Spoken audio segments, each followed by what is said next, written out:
My son stole my business, but forgot one legal clause. I ruined him. There is a specific kind of cold that settles deep into your bones when you realize the child you raised looks at you not with love, but with a calculator in his eyes.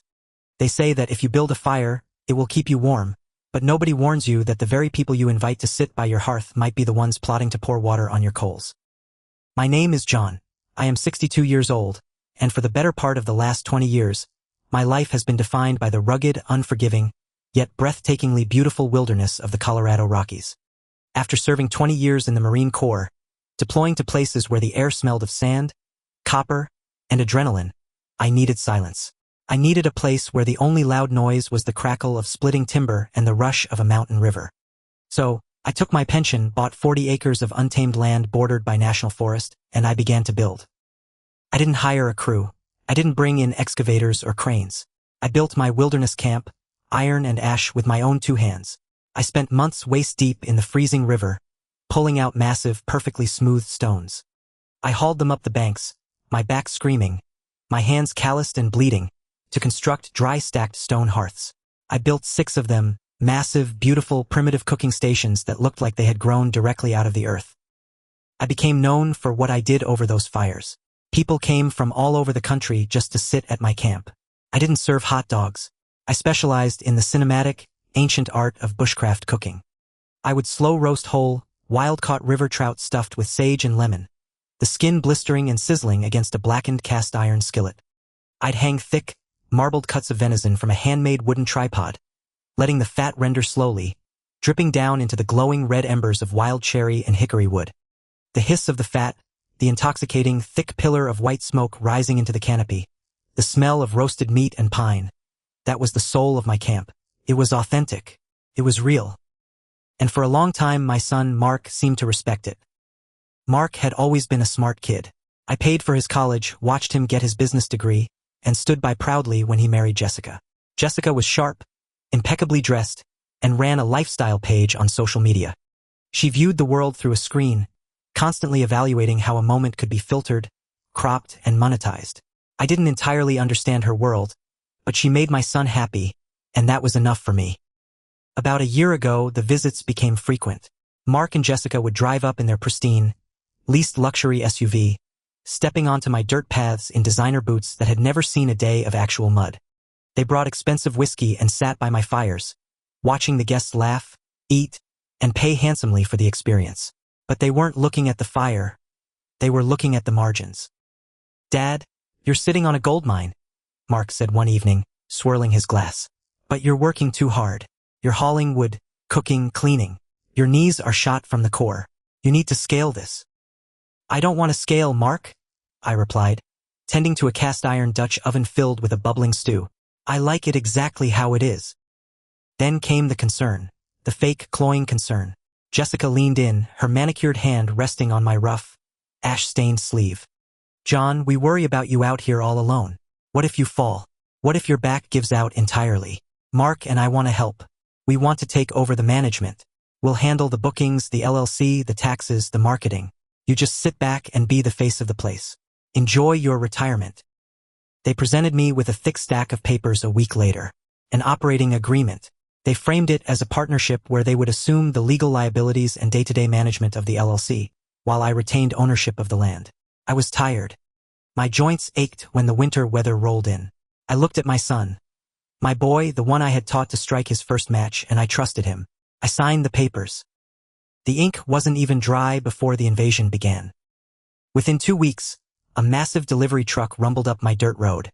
Out came dozens of cheap, plastic Adirondack chairs, string lights, and fake LED lanterns. The rustic, hand-hewn logs I had provided for seating were dragged away and tossed into a scrap pile.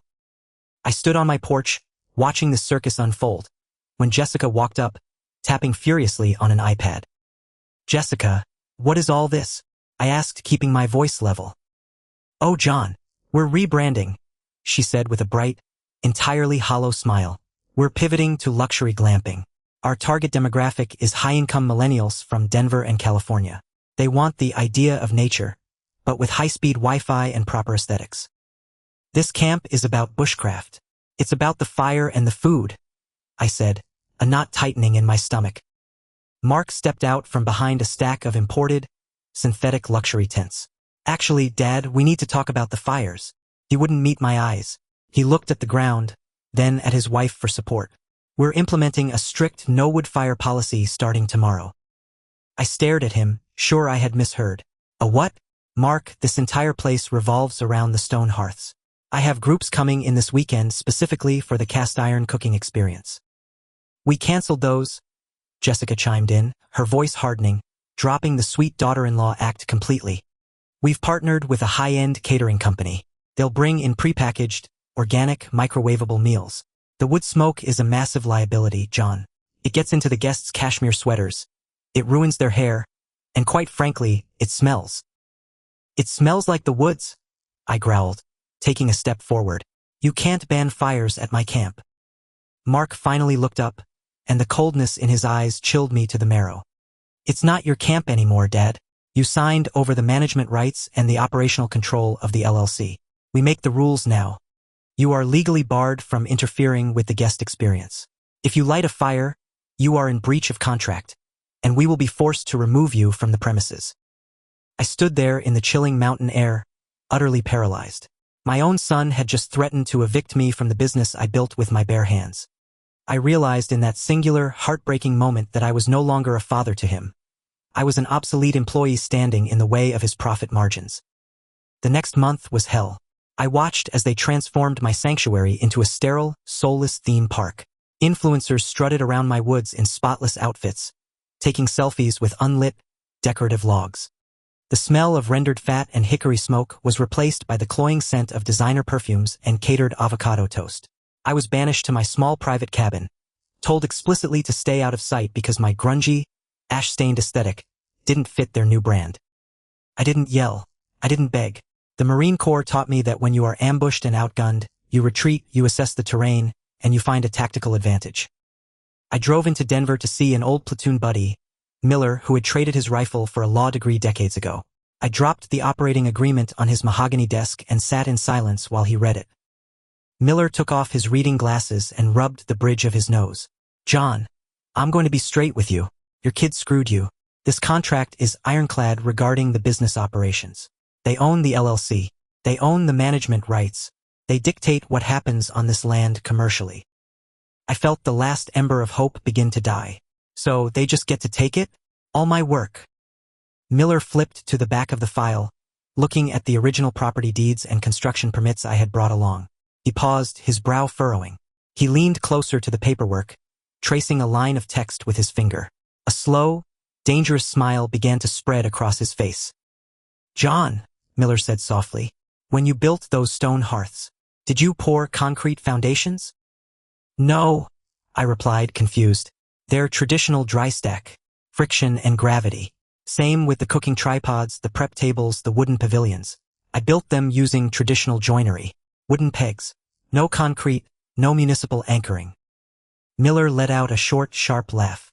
And according to this original county permit from 15 years ago, you registered all of those structures not as permanent buildings, but as temporary, unattached masonry and landscaping features. Do you know what that means in the state of Colorado? I shook my head. It means they are not considered fixtures of the real estate. Legally speaking, those massive stone hearths, your pavilions, your custom cooking rigs, they are classified as your personal property. Chattel. Legally, they have the exact same status as a lawnmower or a sofa. Mark and Jessica secured the rights to manage the land, but they didn't write a clause securing your personal property. The realization hit me like a lightning bolt. They don't own the hearths. They don't own a single stone, Miller grinned. And as the legal owner of that personal property, you have every right to remove it from the premises at your discretion. The trap was set. The grand reopening of the retreat at Iron and Ash was scheduled for a Friday. Mark and Jessica had invited high-profile investors from California, local politicians, and dozens of social media personalities. They were going to pitch the camp as a $1 million franchise opportunity. The entire pitch relied heavily on the rustic, authentic backdrop of my hand-built stone hearths, which they had decorated with fake, battery-operated candles. On Wednesday night, a heavy mountain fog rolled into the valley. Mark and Jessica had driven back to Denver to pick up their VIP guests, leaving the camp completely empty. I picked up my radio and made 3 calls. By midnight, 5 heavy-duty flatbed trucks rumbled up my dirt road, their headlights cut, driving by the light of the moon. Out stepped a dozen men, vets, guys I had served with, guys I had cooked for, guys who knew the difference between a real man and a fraud. We didn't say much. We didn't have to. We put on our heavy leather gloves, cracked our knuckles, and went to work. Dismantling a dry-stack stone hearth is grueling, back-breaking labor. Every stone I had painstakingly pulled from the river and placed with precision 15 years ago had to be lifted, carried, and loaded onto the flatbeds. We worked in absolute disciplined silence. The only sounds were the heavy grunts of men lifting rock, the scrape of stone on metal, and the creak of the truck suspensions lowering under the immense weight. We took apart the cooking tripods. We unpegged the wooden prep pavilions and stacked the massive cedar beams. We cleared the cast iron grates, the ash traps, and the heavy iron skillets. By 4 a.m., my back was screaming in agony, my hands were raw, and my clothes were soaked in sweat despite the freezing temperature. But as I stood there in the pre-dawn light, looking at the camp, a profound sense of peace washed over me. There was nothing left. Where the majestic, ancient-looking hearths had stood, there were now just patches of bare, flattened dirt. The soul of the camp was gone. Without the magnificent stone structures, Mark and Jessica's cheap plastic furniture and synthetic tents looked exactly like what they were. A cheap, soulless facade sitting in the middle of an empty patch of woods. It didn't look like a luxury retreat. It looked like a disaster relief camp. We swept the dirt to remove the tire tracks, climbed into our loaded trucks, and drove away as the sun began to break over the peaks. I was sitting on the tailgate of my buddy's truck, 50 miles away, sipping black coffee from a thermos when my phone finally rang. It was 10 a.m. I answered it and put it on speaker. "Dad." Mark's voice was a frantic, hysterical screech. "Where is it? Where is the camp?" "The camp is right where it always was, Mark," I said calmly, taking a slow sip of my coffee. "The hearths, the pavilions, everything is gone. It's just dirt." In the background, I could hear Jessica hyperventilating and crying. "We have investors arriving in 2 hours. Dad, they gave us an advance. We promised them rustic architecture. Did you burn it down? I'll have you arrested for arson. I'll send you to prison." "You can't arrest a man for moving his own furniture, son," I replied, my voice steady, carrying the weight of a judge handing down a sentence. "I spoke to a lawyer, Mark. Those stones, those timbers, those cooking grates, they were legally classified as unattached personal property. I simply packed up my belongings and vacated the premises, just like you wanted. You have the management rights to the dirt. Do whatever you want with it." "Dad, please." The arrogance was completely gone, replaced by pure, unadulterated panic. The reality of his financial ruin was crashing down on him in real time. "The investors are going to pull out. They'll sue us for breach of contract. We'll lose our house. We'll be bankrupt. You have to bring it back. Please, I'm begging you, name your price." "My price was respect, Mark, and you couldn't afford it." I didn't wait for his response. I hung up the phone, pulled the SIM card out, and tossed it into the nearest trash can. They lost everything. Word reached me a few months later through Miller. The investors arrived, saw a pathetic, barren plot of mud and plastic chairs, and immediately pulled their funding. They sued Mark and Jessica for fraud and misrepresentation. They had to liquidate their home, their cars, and their fancy lifestyle just to pay the legal fees. The LLC went bankrupt, and the bank foreclosed on the empty dirt lot. They had tried to steal my legacy to fund their fake lives, and in the end, they were left with exactly what they deserved. Absolutely nothing. As for me, I bought a smaller, quieter piece of land deep in the Wyoming backcountry. It's far away from Wi-Fi, far away from influencers, and far away from the sun who broke my heart. The sun is starting to set here now, painting the sky in bruised shades of purple and orange. I strike a match and drop it into a nest of dry birch bark. The flames catch, hungry and bright, licking up the sides of a newly built, magnificent stone hearth. I grab a heavy, blackened cast iron skillet, place it over the roaring fire, and lay down a thick, marbled cut of venison. The fat hits the hot iron with a violent, beautiful sizzle.